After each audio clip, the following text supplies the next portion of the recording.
Hey there, I'm Jill Allen, and this is Find Your Fierce, the show designed to help you discover your inner strength and unlock an unstoppable mindset that will completely transform how you show up every day.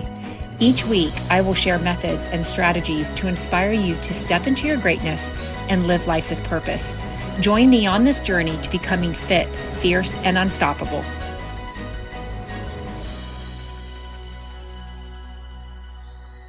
Welcome back to Find Your Fierce, the place where we can help each other become the best version of ourselves. I'm Jill Allen, and I am so super excited to have you here with us for episode 190. We started a mini series talking about addiction and recovery, and we are continuing today. And we have a very special guest joining us to talk about addiction and its challenges and the impact it has on people's lives, but also the hope in recovery and how lives can be just radically transformed. And she's going to kind of shed some light on the true battles of addiction and talk honestly about what is really going on in a person's heart by sharing her journey. But here's the best part, guys. We're also going to hear the story of how she overcame her addiction, and it's just so, so good. But before we get started, I wanted to give you a quick update on Ignite Your Mindset. Just a couple spots for one-on-one mindset coaching is up for grabs. If you're seeking a little more clarity and confidence and courage to help you achieve your goals, whatever they may be, please let me know. I would love to work with you to help you up level, to break through any barriers that keep you stuck, and to support you in ditching that small thinking so you can reach your full potential. Just go to jillallencoaching.com and click on Ignite Your Mindset. So, are you ready? I know I am. So let's dive in. I want to introduce to you my friend, Kristen. We actually met at church. We go to the tree, and it's a super large church. And so what they have are connect groups or small groups. And I decided to host one this fall. And Kristen was the very first person that signed up for our group. And I tell you what, it's just amazing how God works, how the way our paths have crossed. I know that we've been friends ever since, and I just love it. She's a mom of three, and she also takes on even more kiddos and watches kids from home. I know her days are full and just filled with so much love. And here's the thing.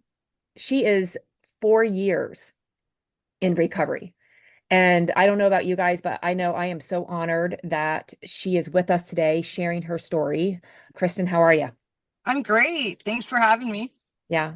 You know, I just love how courageous you are, because addiction is real. It's out there. It's taken a hold of lives. And I just first just say that you are so courageous and strong for coming on here, sharing your story and shedding some light on the real issue and firsthand experience, your heart in all of this. Kind of take us back. I mean, take us back to the lowest point. So, I was in addiction for a really long time. I would say like 10 or 15 years. But, throughout that time, I was doing all the normal things that most people were doing. I owned a house, I had a job, I was going on field trips with the kids and stuff like that. So, for the longest time, I kind of had excuses on what I was doing. And it really started when I got in a car accident. And so I used that excuse for so long. And even after, I was cut off by the doctors, I was still pursuing the medicines and everything. And then, eventually one thing led to another. And really, I started to not want to do it anymore. So I was going to detoxes and treatment centers, and I always, would get like 2 or 3 months and then would go right back. And actually, the lowest point would probably be once I lost my house, I lost my car, didn't have a job, I lost custody of my son, and then I was in jail for 3 months. And when I was in jail, I finally felt that I didn't have control anymore, because for the longest time I was like, I'm in control. I like this life. Who Mhm. says that? Who says they want to do this? But I really thought that was my life and that's where I was going to be. But when I was there, that's when I finally felt like I wasn't in control anymore. And while I was there, I was praying, but at the same time I wasn't really believing in, God or anything. And I was praying and I was just like, help me. Like, I don't want to do this anymore. And when I left jail, I left with full intentions to not use. And I was supposed to leave. I think I left on a Thursday and I was going to treatment on Monday, court ordered. And like in my head, when I left, I wasn't going to pick up or do anything. And I had no reason to. But after a couple days, I got a text from somebody and they had what I wanted and I went and got it. And that day I overdosed and I woke up and my, You were going to go into recovery on Monday, but the day before you said like what, like one last time? I think it was 2 days before. So I got out on Okay. Thursday. I was fine Thursday. I was fine Friday. And then Saturday, Gotcha. someone was like, hey, I got what you want. You can have it for free. Mm, Come try it. And I was like, well, I'm never going to be able to do this again. So I might as well just do it. And I did. And then I overdosed. And then I was in a hotel with one of my friends and they found me in the bathroom and Narcaned me. And then when I woke up, my foot was numb and like I couldn't feel my foot. So I ended up having to go to the hospital and get a shot in my foot to be able to walk. And then, so the next day, I'm, hanging out with my son at my mom's. Like, that's all that someone could want. I wasn't allowed around him for the longest time. And even that night, I did it again. And that night, which this is like the lowest of low. What happens afterwards is even worse. That night, I was at my parents' house with my son there, and I did some in the bathroom. And my son was on the other side of the door and he heard me fall. And then I guess I was breathing funny. He went downstairs and woke my parents up and said, hey, my mom's in the bathroom. I heard a loud bang and now she's breathing funny. They had to knock the door down. They called 911, knocked the door down. So my son was 9 years old and he had to see all this.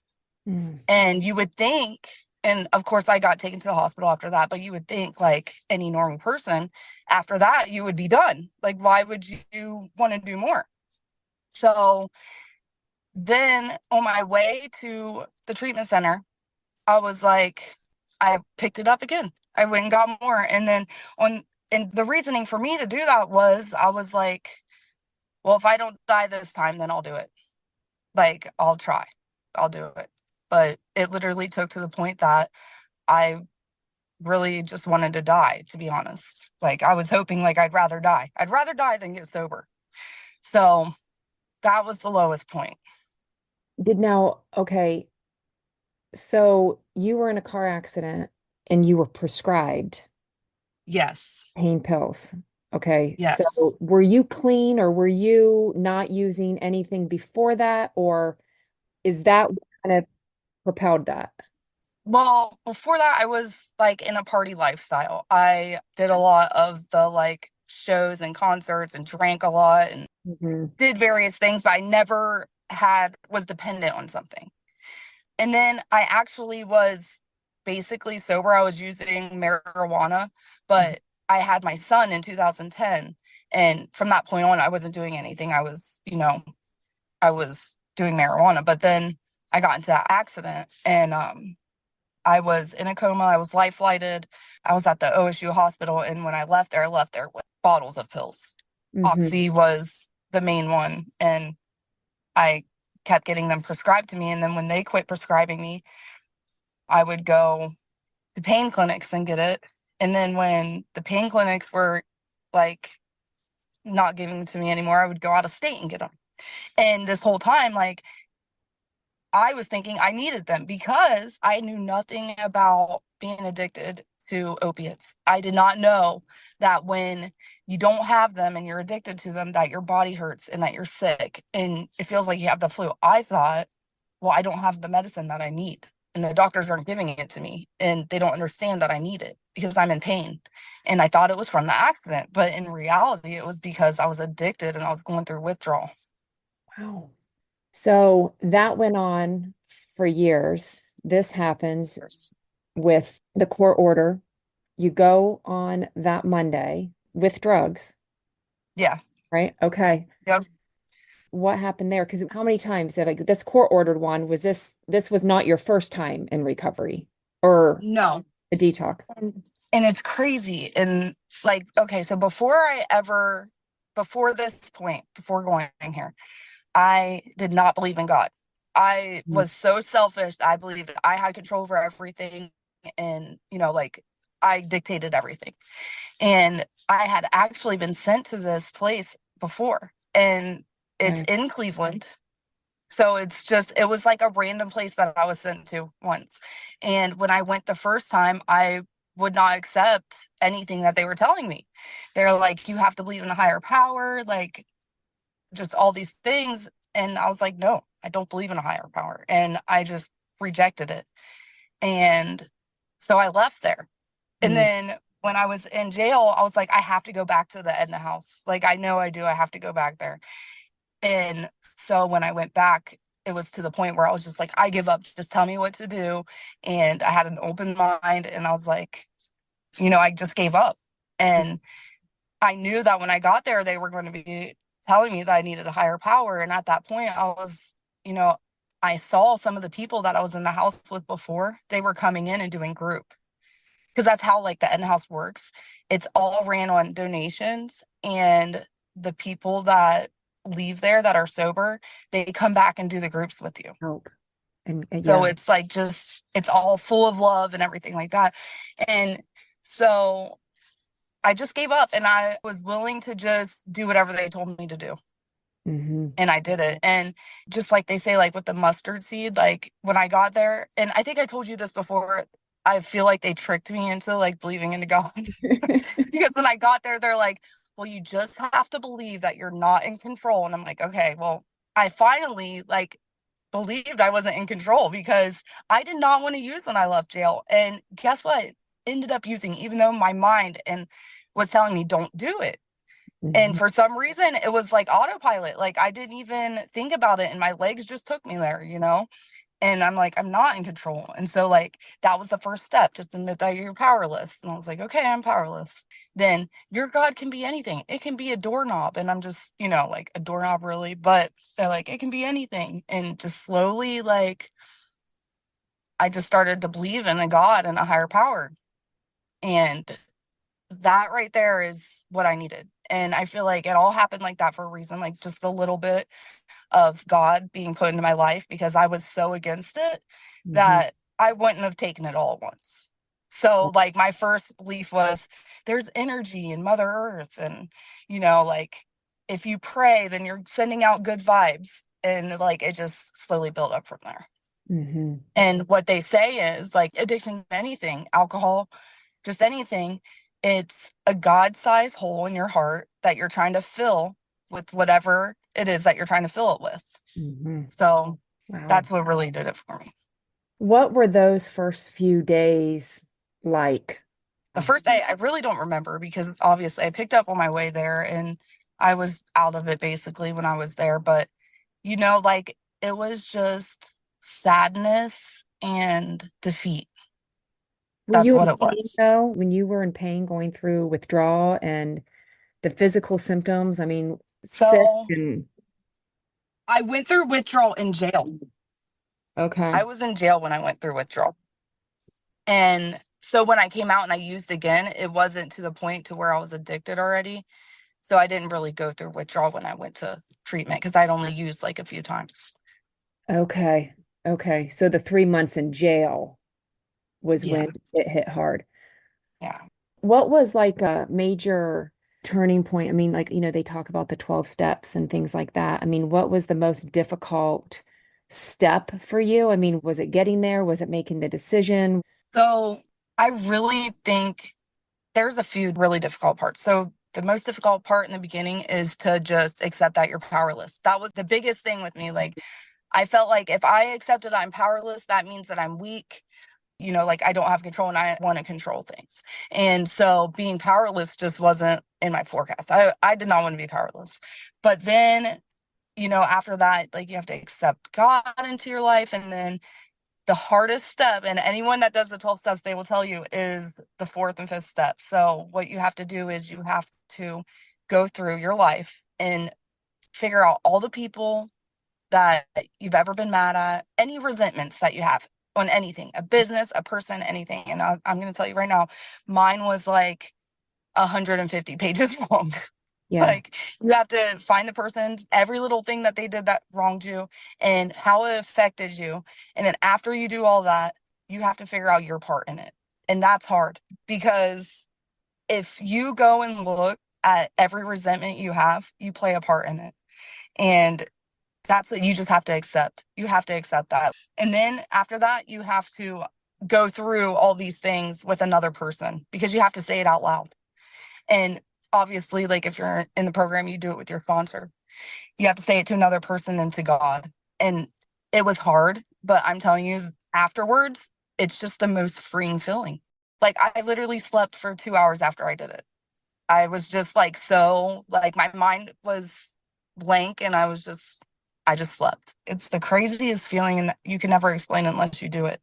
But and it's something that not only like I feel like alcoholics or addicts should do. Like I Hmm. feel like everyone should do this. Whether you're an addict or not. Oh yeah. Oh Yeah. yeah. Yeah. It's the anger or the hurt or the whatever it is that's in your heart, you're the way that you're walking around. Yeah. Yeah, God can definitely change that. You broke a curse. I mean, like you broke some generation chain. Yes. Yes. I grew up around drugs and alcohol. Everything was celebrated with alcohol or whatever, and everything bad that happened was, you used alcohol to cope with it. But not only that, both of my parents were addicts, and my mom, she actually passed away while I was in recovery. It was February 2021, and she actually was doing cocaine and it was laced with fentanyl. So she passed away from it. And then my dad, he was an addict as well. And I was trying to get him into recovery. And he finally decided to, like last minute.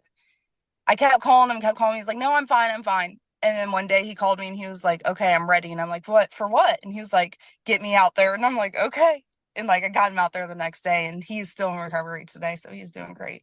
That's amazing. That is Yeah. And then my sister, she passed away from overdose. It's just is in my family a lot. But it's really cool that my dad followed and that. now he's in recovery. Yes. Oh, wow. That's really good. Yeah. Your son, I mean, you have three kiddos. Your son's in junior high, and you did not have custody of him off and on. How's that now? I mean, because like you're 4 years. Like, where are you It's now? it is rewarding now, but it's also like a living amends to him because he went through a lot. Mhm. And not just from me, obviously, because he was actually living with my mom when she passed away. And like he's just been through a lot. And I don't know if I will ever really forgive myself. That's a question that I can't even answer, but I make a living amends to him and, I get to be there for him. I get to help him with his homework. Like when I go to complain about something, like, oh my goodness, this kid, like he needs help with his homework again or like clean your room or whatever, but then you have to think in the mindset of I get to because I didn't get to do that stuff before. And I get to go to his basketball games. I get to take his friends to basketball games with us. And also, I didn't have a license for the longest time. So that's another thing. Like, just all these things that seem simple and like normal things that people do is a lot to me because at one time I didn't get to do any of it. So it's very hard to think back and all the things that I've done to him, but I make that a point now to, make that living amends to him. And it's so cool watching him grow up. Oh, oh, and just the story and the connection that you guys have. I mean, it's just for him to even see you, Yes. know that people Uh, can change and transform. yeah, that's another thing that I would like to tell you about because as soon as I got sober, I was like, I need to get my son back. Like, he needs to come back with me. And my sponsor was like, you can't do that to him. Like, look what you've done. Like, you have to give him his time and let him decide when he comes back. So I was driving from Cleveland all the way to Lancaster and just visiting him. Like, he wouldn't even leave with me to go anywhere. He would not do that. And he wouldn't come to Cleveland. I asked him, I would every weekend I would ask him, well, do you want to come visit me? And no, never. He never wanted to. And then, my mom passed away and my sponsor is in my head, without actually talking. She's in my head, let him decide. And my brother, who's in the Air Force, has been there for him this whole time. So when I came to Lancaster the day my mom died, the first thing I did was go see Legend. And I'm like, Legend, what do you want to do? Like, do you want to come home with me? Or do you want to, stay with your grandma? Or do you want to go with my brother? Like, you have the choice. Like, I'm not going to make you do anything you don't want to do. And at that point, he said, I want to come with you. And for the saddest day ever, it was also the happiest day ever for me because, like it was just so conflicting. But God did that on purpose for me because then, like I'm going through all these hard things with what happened with my mom. But at the same time, I have to work on getting custody of Legend. Mhm. So literally, I find out my mom dies, and the next day in the morning, I'm at the court getting court papers and filling them out myself without a lawyer or anything, which was hard, but I figured it out while planning a funeral for my mom. And then the day before the funeral, I got custody of him. They gave me custody. And actually, his dad's mom went to court too with the lawyer. And I just went to court and I told the truth. And the judge told me I had custody. And that was like the best feeling ever. And then obviously, and then after that, I had to go to a funeral for my mom. But so all these things happen for a reason. And there isn't any coincidences at all. Yeah. Nothing is coincidence. Well, you're definitely on a path to help, I think, so many people.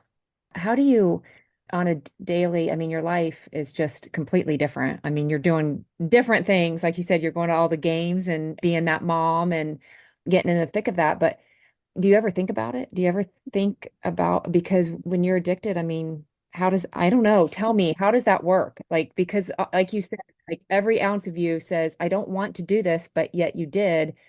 Walk me through what you tell yourself. So they always say that once you're an alcoholic or an addict, you're always one. Mhm.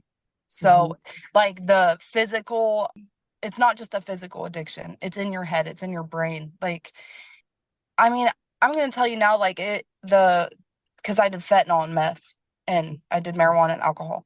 And those things really, like the fentanyl and meth, alcohol, or marijuana stuff, like, really doesn't, like, I don't ever want to do it. I don't. But the alcohol part, that's the hard part because everywhere you go, there's alcohol and like people don't understand. And you go out to eat with someone and they're drinking wine, which is fine. If someone wants to drink wine, they can. I can go to parties and say no, like I have that willpower, but they're like, it's just one glass. Like, you'll be okay. Like, you've been sober for 4 years. You'll be all right. And it's like, it's just so crazy. And then everywhere you go, it's everywhere. You go to the gas station, there's alcohol. You go to a family get together, alcohol. There's alcohol everywhere. And then New Year's Eve or just anything. And every once in a while, I'll have that thought like, it would be nice. Just one glass of wine isn't going to hurt. But I've been taught the tools. So there's a saying, they say, stay in the middle of the bed and surround yourself with all your tools. So there's a million tools. I could go on for a couple hours about them. The number one tool for me is God. Mm, Praying, yeah. which is crazy because and anyone that knows me from before would tell you like there's Yeah. no Who is way. she? But Yeah.